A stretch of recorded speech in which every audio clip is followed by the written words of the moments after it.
The insult cut through the humid July air like a blade sharp, careless, and loud enough for the entire platoon to hear. The young Navy SEAL recruit, broad, shouldered and arrogant in the way only the inexperienced could be, stood with his arms crossed as he stared at the old man beside the pull-up bars. "Why so many tattoos, old man?" he asked, not with curiosity, but with the smug confidence of someone certain he already knew the answer. "Trying to look tough for us." The question froze the training yard. A few recruits chuckled under their breath, unsure whether to feel entertained or uncomfortable. The morning sun pressed down hard, turning the asphalt into a wavering sheet of mirage, like heat. The scent of sweat, steel, and fresh cut grass lingered in the air, yet everything felt strangely hollow, as if the world held its breath. The old man, lean, weathered, silent, did not react immediately. His skin was a map of ink, colors faded from years of sun and storms. His gray hair was cropped close, his posture straight despite age clawing at his bones. A faint scar ran along his jawline, as though someone had once tried to erase him and failed. He finished his slow, controlled pull-up, muscles trembling but determined, then lowered himself to the ground with the grace of someone who had trained not for strength, but for survival. For a long moment he said nothing. Silence pressed tighter than any reprimand could. The SEAL recruit shifted uneasily. The old man's stillness was unnerving. It wasn't anger. It wasn't humiliation. It was something heavier, something ancient. The rest of the platoon watched as if witnessing a sacred ritual being disturbed. The instructors remained silent too. They had seen this before. The collision between a boy who believed he understood toughness and a man who had lived through things no one should have to endure. The old man wiped his palms against his faded trousers. His fingers were rough, scarred in tiny patterns, burns, cuts, fractures healed unevenly. Everything about him spoke of battles fought far from training yards. When he finally turned, the sunlight caught his eyes. They were not the eyes of a bitter elder, nor those of a proud warrior seeking validation. They were quiet storms, soft, ancient, and deeply human. And beneath that gaze, the young SEAL's smirk faltered. The old man lifted his left forearm first. The ink there was dark blue, swirling around the skin like waves crashing against rock. The edges blurred with age, but the design carried weight, like a memory that refused to fade. Without being asked, he rolled up his sleeve further. A hummingbird etched near his elbow, a line of foreign script curling toward his wrist. A crude knife tattoo, done by hand, its edges uneven. And near his shoulder, a small, almost invisible number burned rather than inked. Whispers faded. Even the wind seemed to still. The young SEAL swallowed, suddenly aware of the unwritten rule he had broken, the rule that said some stories were not to be touched lightly. But the old man did not scold him. Instead, he stepped closer until the heat radiating from his body mingled with the recruit's nervous breath. "You see these tattoos," the old man said quietly, "and you think they were made for pride?" His voice was soft, yet every word struck with the weight of a hammer. "But every line here was carved by a moment that tried to take something from me." The recruit's jaw tightened. His heartbeat quickened, as if bracing for a blow, the verbal kind, the kind that leaves scars deeper than fists. The old man continued, each word an echo of old grief. "None of these marks were chosen because I wanted to look tough, son. They were chosen because I needed to remember." And with that, the mood of the yard shifted entirely. The arrogance in the air evaporated.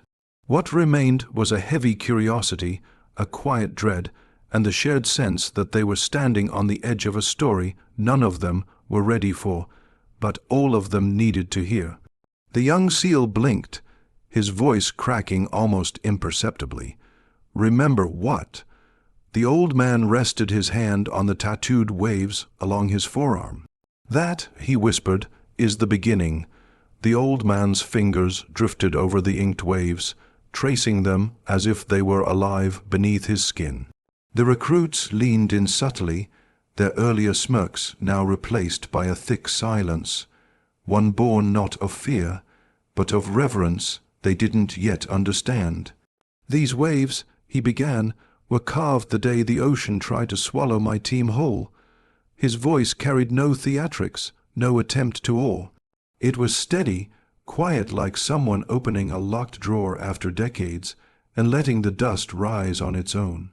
He let the memory surface, salt, diesel, the metallic sting of blood in the back of his throat.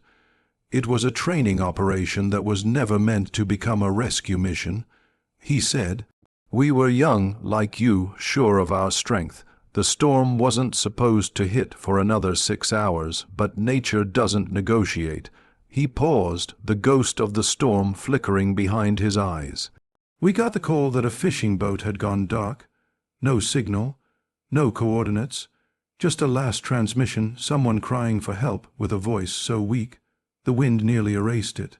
The recruits imagined it instantly, the cold sweep of black water, the horizon swallowed by clouds, and some nameless soul clinging to life on a dying vessel. "We pushed into the storm," he continued.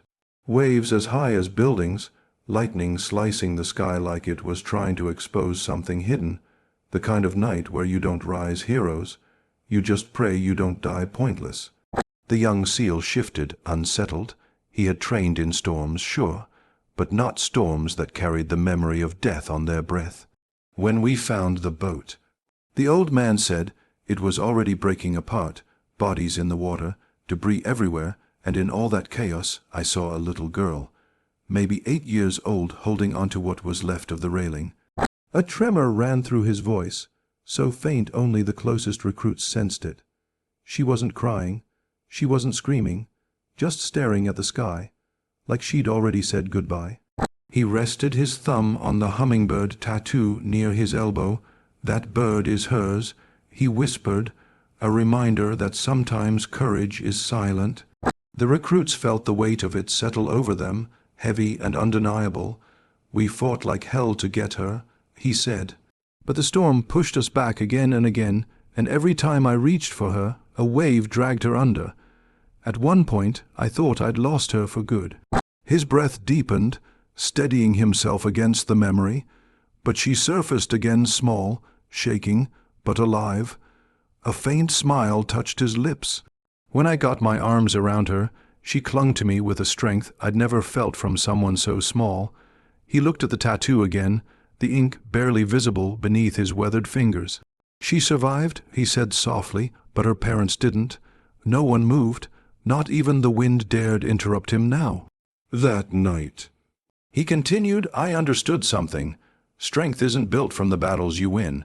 It's built from the ones you barely survive, where all you can do is cling to the hope that saving one life enough." The young SEAL felt a prickling behind his eyes, shame, empathy, and awe tangled into one. The old man let his sleeve fall back down, covering the waves and the hummingbird. But his gaze didn't soften. "The sea taught me my first lesson," he said, "that not all losses scar the skin, some bury themselves deeper." He stepped closer to the recruit who had mocked him. The young man didn't flinch, he didn't dare. Something had shifted inside him quietly, like a fault line realigning beneath the earth. "And the knife tattoo?" another recruit asked gently, unable to contain his curiosity. The old man turned his arm, revealing the crude, uneven blade etched into his bicep. This mark was different, darker, rawer, as though it had been carved in darkness. "That one," he murmured, "belongs to a day much harder than the storm." The air cooled around them as though the memory itself carried a chill. It came from a choice, he said slowly, that no soldier ever wants to make. "A choice I still carry with me every night." He glanced at the young SEAL, not accusing, not punishing, but inviting him to listen deeper. "You wanted to know why I'm covered in ink." He lifted his arm, every tattoo catching the light. "These aren't decorations. They're the stories of the people I couldn't save and the ones I could. A beat passed. A long, heavy beat. And the knife," he repeated softly, "is the hardest story of all." The recruits leaned in as the old man inhaled slowly, painfully, preparing to reveal the kind of memory that leaves a permanent shadow across a life. He whispered, almost to himself, "It was the day I learned what it truly costs to protect someone." The old man's eyes shifted, focusing not on the recruits, not on the training yard, but on some distant place that still lived inside him, untouched by time, unforgiven by memory. When he spoke again, his voice carried a hollow gravity, like a man descending into a past he had buried but never escaped. "The knife," he said quietly, "comes from a mission that was never supposed to happen, a mission they don't put in textbooks because some things are too heavy for print." The recruits straightened instinctively. Something in the old man's tone felt different, darker, like he was peeling back a layer he rarely let anyone see. It was in a village tucked so deep in the mountains. He continued that the world had forgotten it existed. Our intel said a hostile group was moving through, using the villagers as shields. We were sent to extract a local teacher, one woman, because she was the only one who refused to abandon the children. His jaw tightened, the muscle along his temple trembling. "She was brave," he said, "the kind of brave that doesn't shout. She stayed with those kids even when she knew what was coming." He drew a slow breath. When we arrived, everything was already burning. The recruits felt the shift in him, the tightening of old wounds. "I found her in a schoolroom," he said. 3 walls collapsed, roof half gone, smoke so thick it burned the eyes before you even stepped inside. She'd gathered the children under a broken desk, shielding them with her own body. The recruits imagined it too clearly, the heat, the cracking wood, the suffocating black smoke curling into lungs. "She was alive," he whispered, barely, "and when I lifted her, something fell from her hand." He touched the crude knife tattoo with a gentleness that seemed at odds with the scarred hand that moved. A small carving knife, used for shaping wood toys for her students. She had cuts on her palms, deep ones, cuts made not in fear but in defiance. She fought with that tiny blade to protect those kids until she couldn't fight anymore. His voice strained, as though the memory itself resisted being spoken. "We got the children out," he said, "all of them, but he swallowed, the motion rough, thick with years of unspoken grief. She asked me one thing." The young SEAL leaned in despite himself, pulled by the gravity of the moment. "She didn't ask to live," the old man said, "didn't ask for rescue. She just asked me to make sure those children never felt alone again." He closed his eyes briefly, as if steadying his breath. I held her hand, promised her, but the smoke was too much. Her pulse faded before we reached extraction. For a heartbeat, the training yard felt like the ruins of that mountain village, quiet, smoldering, filled with the ache of what couldn't be saved. "I carved this tattoo," he said, tapping the knife ink, "because that small blade was braver than any weapon I ever carried, and because that woman taught me that courage isn't loud, it's quiet, it's stubborn, and it burns longer than fire." The recruits stared at the tattoo with new understanding, their hearts heavy with the weight of his story. But the old man wasn't finished. A few weeks after that mission, he continued, "I went back to the village alone, against orders." The young SEAL's eyes widened. "No one disobeyed orders lightly. The children were there," the old man said. "Scared orphans now, the ones she died protecting. They remembered me. They clung to me the way that girl in the storm once did." His throat tightened, though he fought to keep his voice steady. "I spent 3 days with them, helped rebuild what I could, taught them what little I knew, listened to them laugh again, even through the ashes." He smiled faintly, a fragile, worn smile that held both tenderness and pain, and before I left, one of them, this tiny boy with soot still in his hair, asked me something I'll never forget. He paused, letting the memory breathe. He asked me why I came back. The old man opened his palm slowly, as if revealing the answer all over again. "I told him the truth," he whispered, "because someone who loved them asked me to." The recruits felt a cold shiver run through them, not fear but reverence. "So the knife stayed with me," he said, "not as guilt, not as punishment, but as a reminder of the promise I made to a woman who fought with nothing but love and a little wooden knife. He looked at the young seal who had mocked him earlier, and the boy felt the sting of his own ignorance more sharply than any reprimand. "You see scars," the old man said softly, "and imagine violence. But sometimes a scar is just a memory refusing to be forgotten." He let the silence settle, deep, heavy, cleansing, before he lifted his arm again, revealing the faint, burned numbers etched into the skin near his shoulder. "And this," he whispered, "is the mark that silences everything else." Every recruit stiffened. Even the young seal stopped breathing for a moment.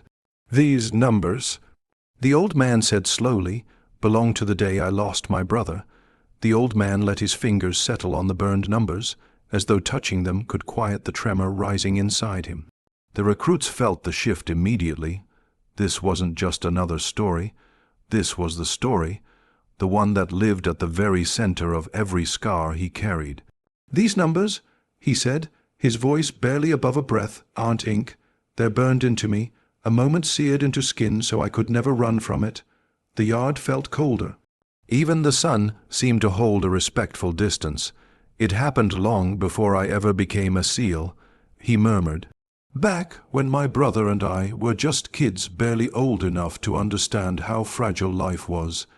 He paused, letting the quiet expand until it felt like a living thing. "We grew up in a neighborhood where trouble didn't knock," he said. "It just walked right in, sat down, and waited for someone to make a mistake. My brother, Samuel, was the kind of boy who could calm a storm just by standing in front of it. He protected everyone, me most of all." A faint smile ghosted across his lips. "He was older by 2 years, bigger, stronger, but what made him special wasn't his size. It was the way he saw people. He believed everyone deserved a chance, even when the world didn't give them one." The recruits listened intently, surprised to hear softness in the voice of a man carved by violence and time.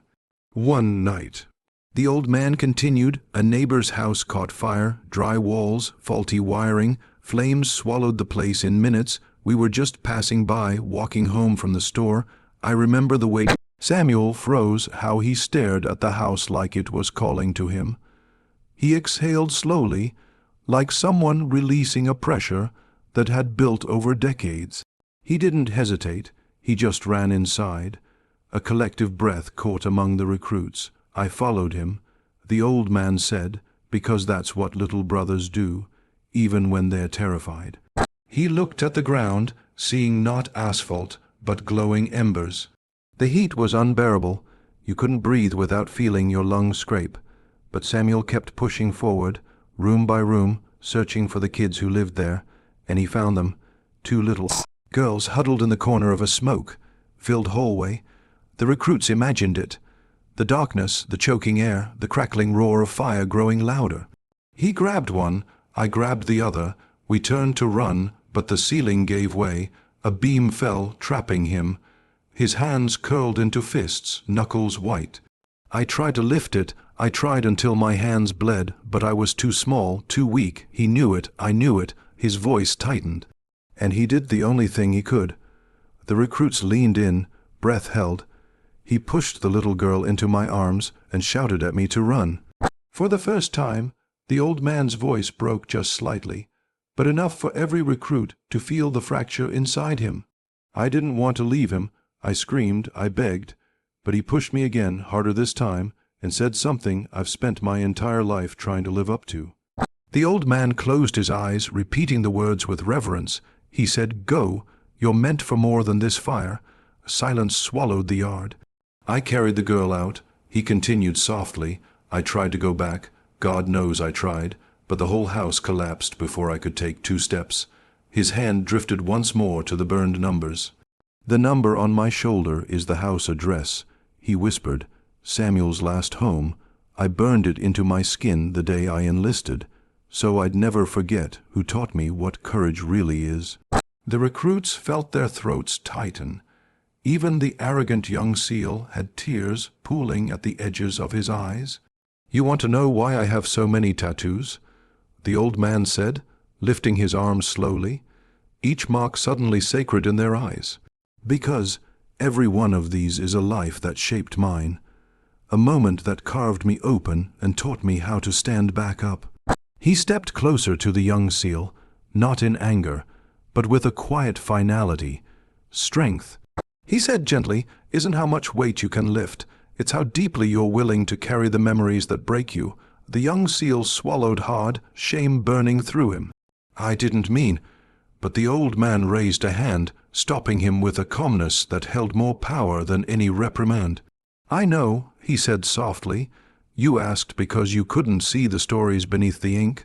Most people can't. He looked at the entire platoon then, each face young, unmarked, full of untested fire. One day, he said, you'll earn your own scars, some outside, most inside, and when you do, you'll understand something simple and painful and true. He let the words settle, heavy as truth. The bravest people you'll ever meet are the ones who carry their losses with grace. No one spoke. No one moved. And then, after a long, reverent silence, the old man turned away, not dramatically, not slowly, just with the quiet confidence of someone who had already lived his battles and survived them. The young seal watched him go, the weight of his own arrogance pressed into his chest like a stone. In that moment, he understood the depth of the man he had mocked, and why every tattoo on that weathered skin carried more honor than any medal could ever match. He whispered, too softly for anyone else to hear, "I'm sorry." And though the old man didn't turn around, something in his posture softened just enough to show that forgiveness didn't always need to be spoken aloud.